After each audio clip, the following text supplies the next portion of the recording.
Saat Arman, kepala desa dan beberapa warga datang untuk mengantar Gary, salah seorang warga yang memiliki indera keenam menyadari kalau Gary telah ditempeli oleh sosok makhluk halus yang berwujud seperti siluman buaya putih. Halo guys, welcome to Ebin Berkisah.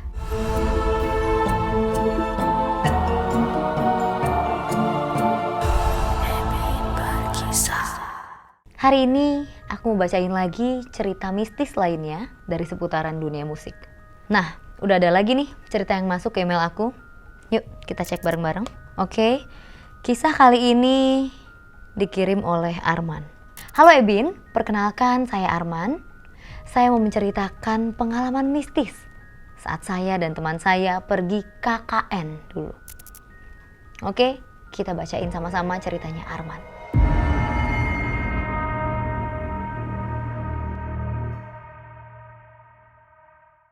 Suatu hari, Arman, seorang mahasiswa, pergi KKN bersama dengan teman satu angkatannya bernama Gary.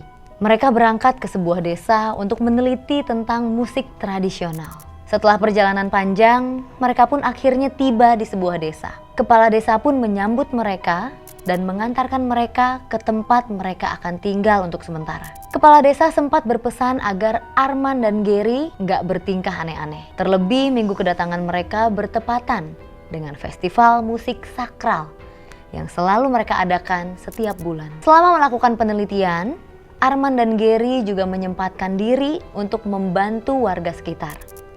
Namun, ada perasaan mengganjal di hati Arman. Rasanya ia ingin KKN mereka cepat-cepat selesai. Sementara itu, Gary merasa sangat betah di sana. Gary berkata kepada Arman kalau ia sangat senang dengan desa tersebut karena banyak perempuan cantik. Gary berencana untuk memacari perempuan tercantik di desa itu.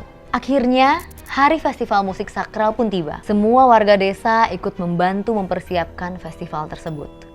Berdasarkan informasi yang diperoleh Arman dan Gary, festival musik sakral tersebut bertujuan sebagai persembahan kepada makhluk halus penghuni desa tersebut.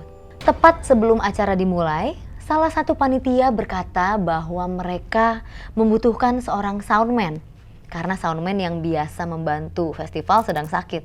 Gary, yang memang merupakan soundman andalan untuk acara kampus, langsung mengajukan diri. Sementara Arman membantu untuk mendokumentasikan acara. Festival pun dimulai, diawali dengan doa-doa yang terdengar seperti mantra yang dirapalkan oleh salah satu tetua desa.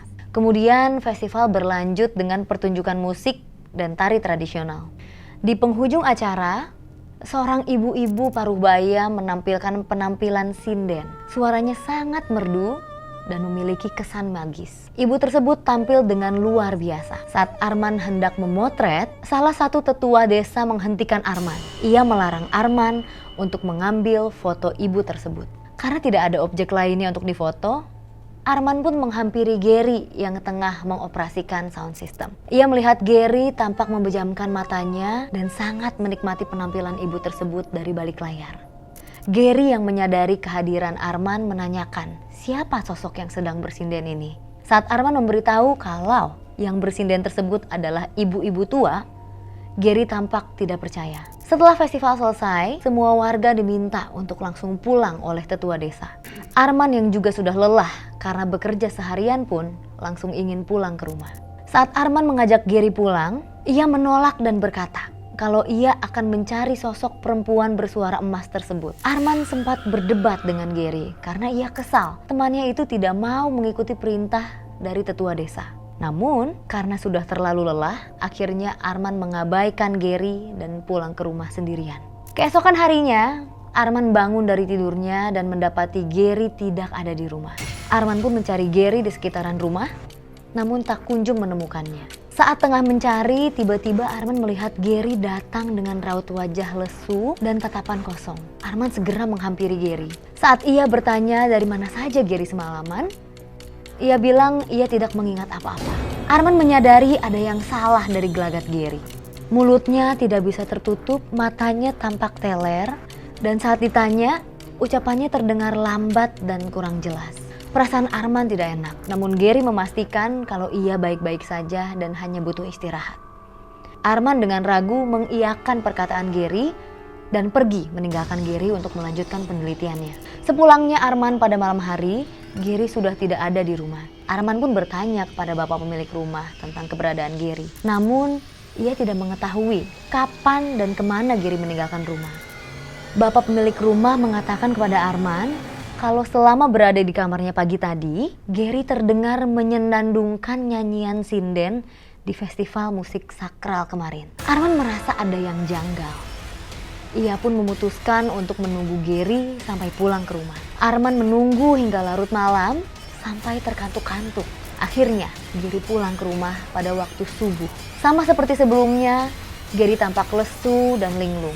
Saat Arman kembali menanyakan dari mana saja ia pergi, lagi-lagi Gary bilang ia tidak tahu. Namun, Arman melihat ada noda lumpur di baju dan celana Gary. Khawatir dengan keadaan temannya itu, Arman akhirnya melaporkan kepada kepala desa bahwa Gary sakit. Ia berniat untuk meminjam mobil untuk membawa Gary ke rumah sakit. Saat Arman, kepala desa dan beberapa warga datang untuk mengantar Gary, salah seorang warga yang memiliki indera keenam menyadari kalau Gary telah ditempeli oleh sosok makhluk halus yang berwujud seperti siluman buaya putih. Kondisi Gary tampak semakin lemah.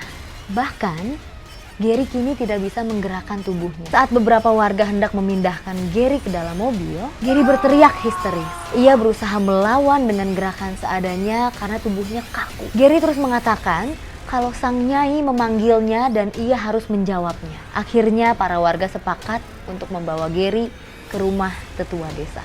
Sesampainya di rumah tetua desa, Gary tampak semakin gelisah dan histeris. Gary dibaringkan di tengah ruangan dan tetua desa mulai memeriksanya. Tetua desa pun berkata kalau benar Gary sedang ditempeli siluman buaya putih. Saat festival musik sakral berlangsung, siluman tersebut merasuki ibu tua yang bersinden untuk menggoda Gary. Gary yang saat itu bertugas menjadi soundman mendengar dengan jelas lantunan sinden yang sebenarnya adalah nyanyian godaan untuk dirinya. Tetua desa sudah menyadari ada hal yang aneh dari penampilan sinden. Oleh sebab itulah, tetua desa meminta semua orang untuk langsung pulang ke rumah. Namun, Gary terus mendengar lantunan sinden tersebut di telinganya dan mengikuti alunan tersebut hingga sampai ke pinggir sungai. Ternyata di sana, Gary dan siluman buaya putih melakukan hubungan terlarang. Hubungan antara makhluk halus dan manusia tersebut secara tidak langsung menyerap sukma Gary sehingga ia terlihat seperti orang yang linglung dan kebingungan. Setelah dibacakan doa dan mantra beberapa kali, tetua desa berkata kalau setengah sukma Gary tertahan di tempat tinggal sang siluman buaya putih yang terletak di pinggir sungai. Akhirnya Gary pun dibawa menuju tempat tersebut. Sesampainya di sana, wajah Gary yang semula lesu kini berbinar-binar. Tubuhnya yang kaku kini dapat bergerak bebas. Ia menari dan berputar-putar sambil melantunkan nyanyian sinden itu. Akhirnya tetua desa dibantu oleh beberapa warga melakukan eksorsis kepada Gary. Doa-doa dan mantra yang mereka lantunkan membuat Gary berteriak histeris dan berlutut di lumpur. Tiba-tiba Gary berteriak, namun suaranya terdengar seperti suara nenek-nenek. Jangan bawa dia milik saya. Teriak Gary yang tampaknya dirasuki siluman buaya putih itu. Saat Gary tengah berlutut di lumpur, tetua desa tampak menggali tanah berlumpur di sebelah Gary dan mengeluarkan beberapa buah gigi buaya. Tetua desa memerintahkan para warga untuk membakar gigi tersebut. Seiring terbakar dan hancurnya gigi itu, Gary terlihat berguling kesakitan. Ia berubah agresif dan menyerang warga yang tengah membakar gigi buaya itu. Tepat sebelum Gary meraih gigi yang tengah dibakar, tetua desa menepuk keras tengkuk Gary sebelum akhirnya ia jatuh pingsan. Keesokan harinya, Gary melewati upacara pembersihan selama 2 hari 2 malam. Tetua desa mengatakan karena sukmanya sempat terpisah dari tubuhnya selama beberapa saat, butuh waktu yang lama supaya Gary bisa kembali normal. Gimana guys? Seru banget kan ceritanya Arman?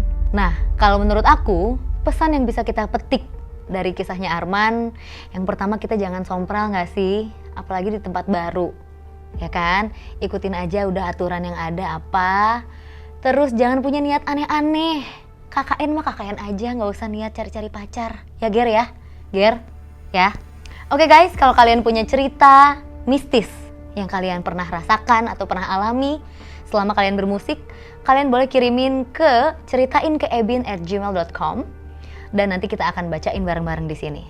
Kalau kalian suka videonya, jangan lupa like, subscribe, dan juga komen. Sampai ketemu di episode selanjutnya. Bye!